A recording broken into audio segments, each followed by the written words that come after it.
Train की सीटी की तेज आवाज वातावरण में गूंज उठी। गाड़ी धीरे धीरे प्लेटफॉर्म से सरकने लगी। अखिल ने सुजाता के चरण स्पर्श करते हुए कहा, भाभी, आप पहली बार घर छोड़कर जा रही है। अपना और दोनों बच्चों का ध्यान रखिएगा। हाँ, सुजाता ने आंचल से आंसू पोंछते हुए कहा। गाड़ी अपने गंतव्य की ओर बढ़ी चली जा रही थी, पर सुजाता का मन तो उससे भी द्रुत गति से अतीत की गलियों में विचरने लगा था। 18 साल बाद आज मैं अपने मायके जा रही हूँ। पता नहीं माँ कैसी होगी। दोनों छोटी बहनें और तीनों छोटे भाई तो शायद मुझे पहचान भी नहीं पाएंगे। इन 18 वर्षों में क्या कुछ नहीं भोगा है मैंने।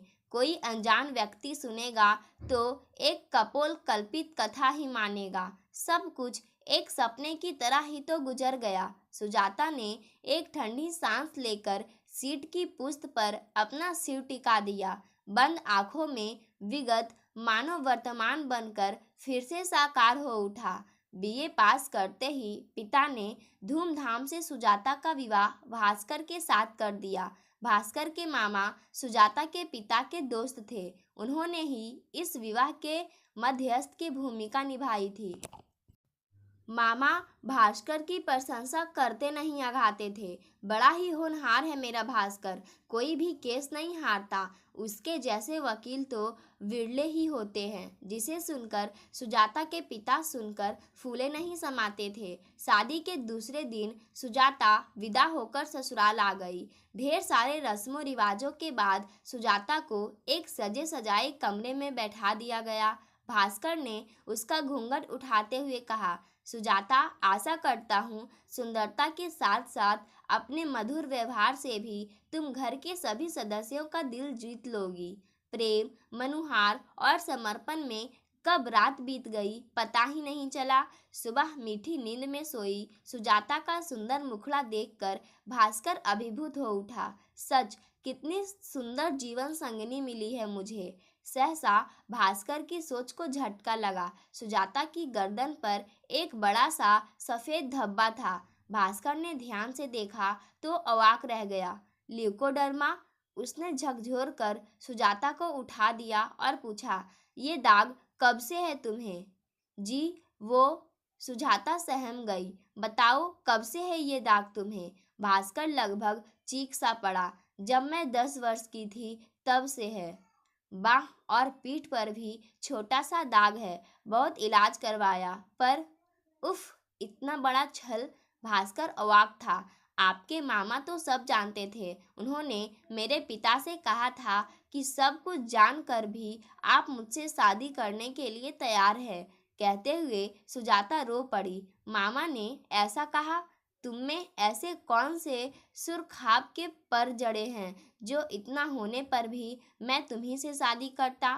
तुम्हारे पिता ने मुझसे बात क्यों नहीं की?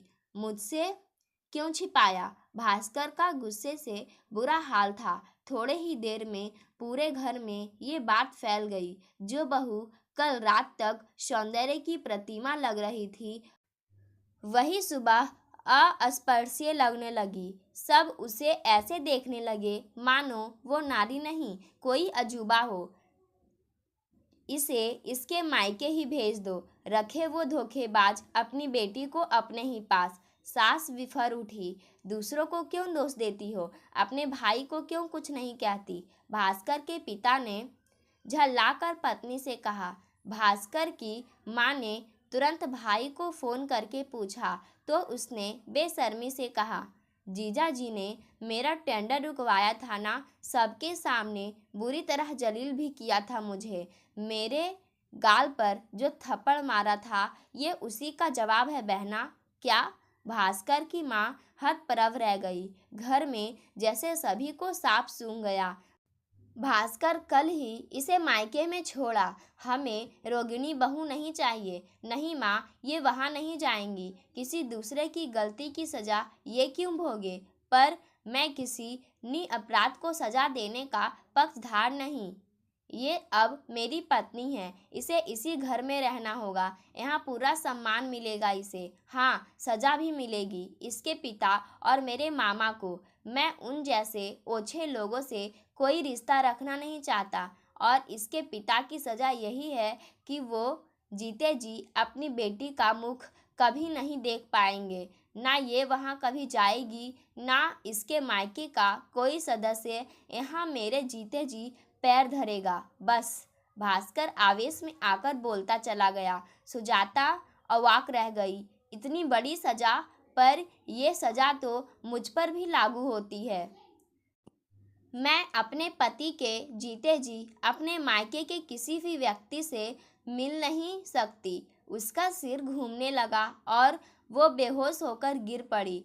कुछ दिन बेहद असमंजस और लाचारी में बीते। धीरे धीरे सुजाता खुद को घर के अनुसार ढालने लगी। समय बहुत बड़ा मरहम है जो बड़े से बड़े घाव को भी भर देता है। सुजाता ने अपनी सेवा और मधुर स्वभाव से सबका दिल जीत लिया। भास्कर ने सुजाता को कई अच्छे डॉक्टरों को दिखाया। डॉक्टरों ने स्पष्ट कह दिया, ये अस्थिर ल्यूकोडर्मा है। इसका ठीक होना बहुत मुश्किल है। हाँ, इसे बढ़ने से रोका जा सकता है। ये 70 के दशक की बात थी।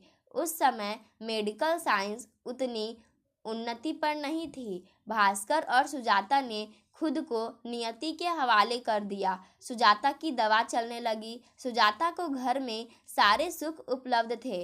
मन चाहा पहनना, मन चाहा खाना, घूमना फिरना।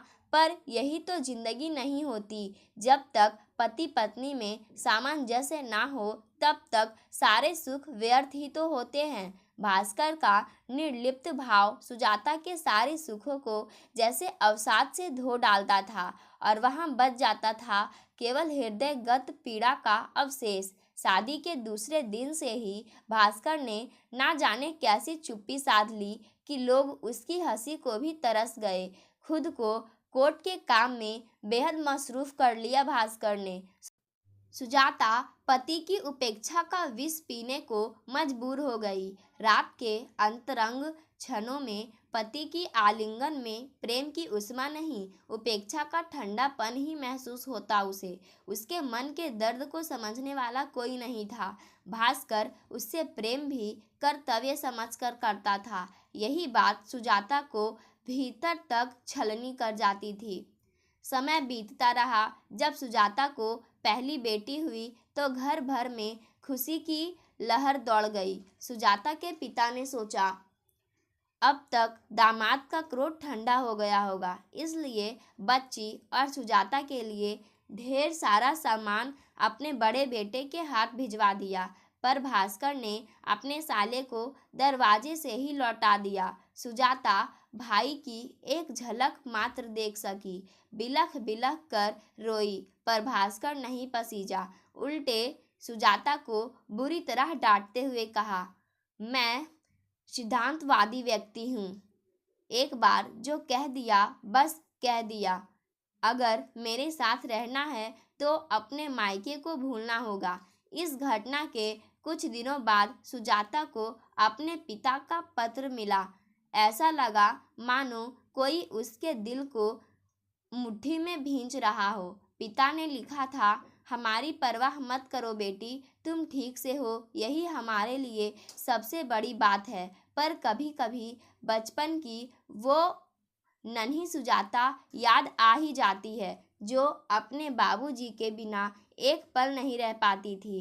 खैर, सुखी रहो। मैं ये दुआ करता हूँ कि हम सबको भूलने में ईश्वर तुम्हारी मदद करे। वक्त गुजरता जा रहा था, पर भास्कर का स्वभाव वैसा ही था। प्रेम, समर्पण, सेवा और धैर्य से उसने पति का दिल जीत लिया था। पर उस समय उसकी सारी जीत हार में बदल जाती जब भास्कर मायके जाने के नाम पर उसे बुरी तरह फटकार देता। सुजाता का अंतःकरण रो उठता। भास्कर की माँ बेटे को समझाती, जो हुआ सो हुआ, इतनी अच्छी बहू तो हमें चिराग लेकर ढूंढने से भी ना मिलती। माँ पिता का मुंह देखने को कितना तड़पती है बेचारी।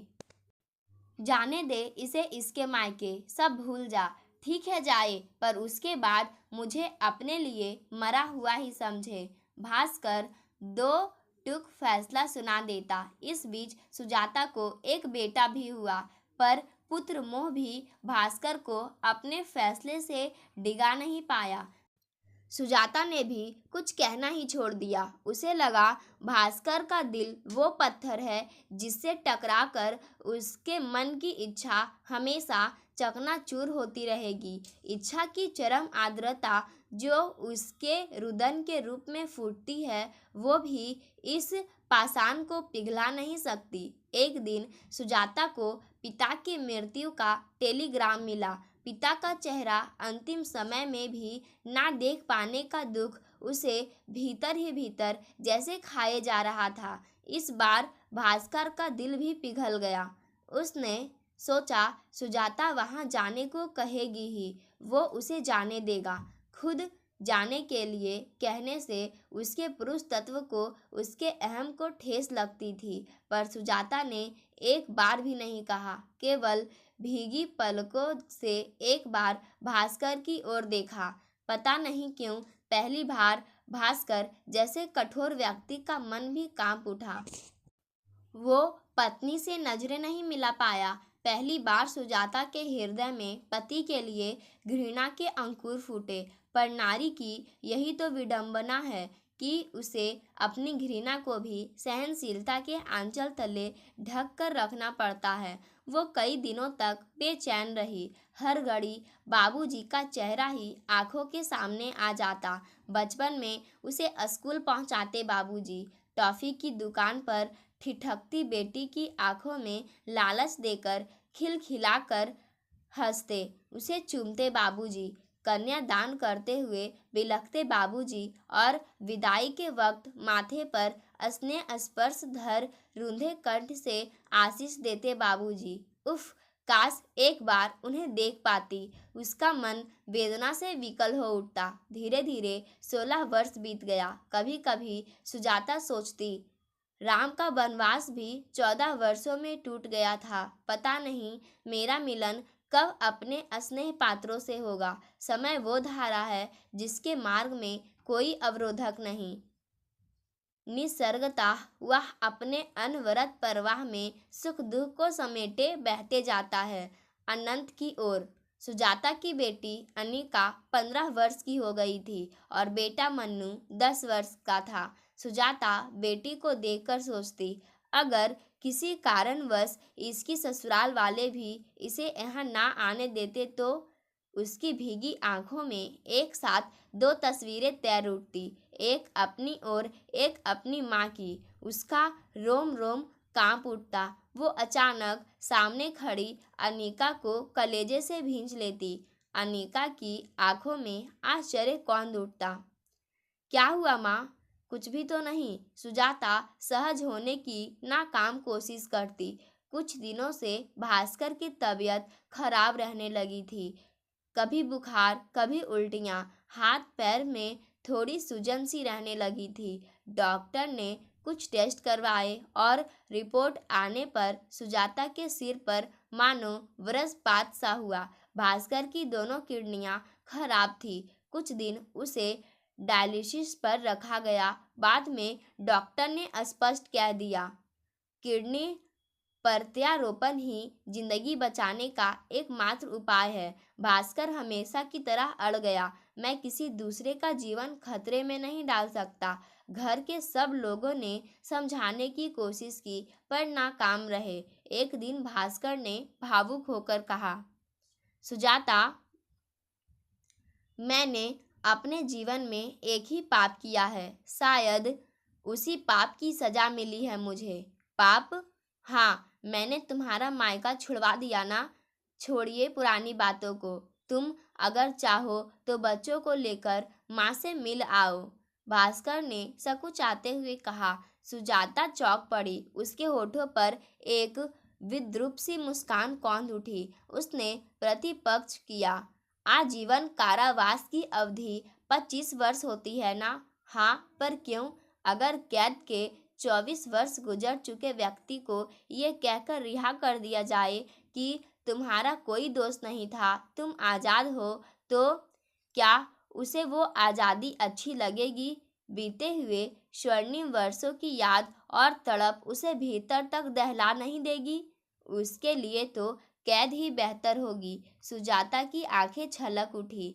भास्कर लज्जित सा बैठा रहा। उसने फिर कुछ नहीं कहा।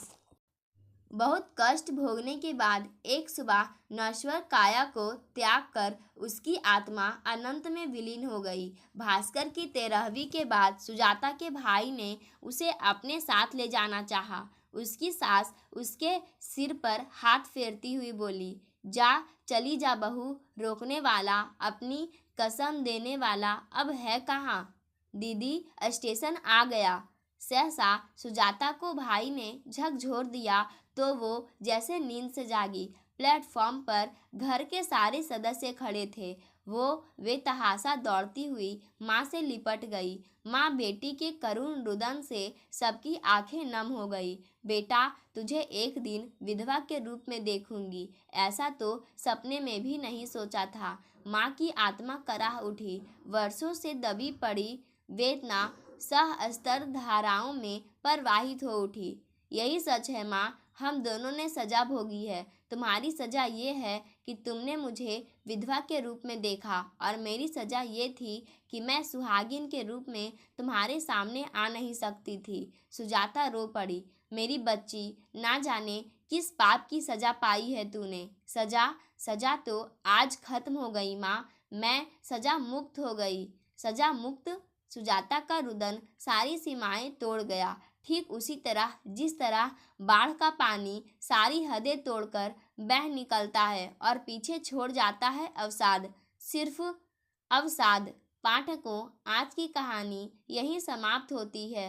धन्यवाद।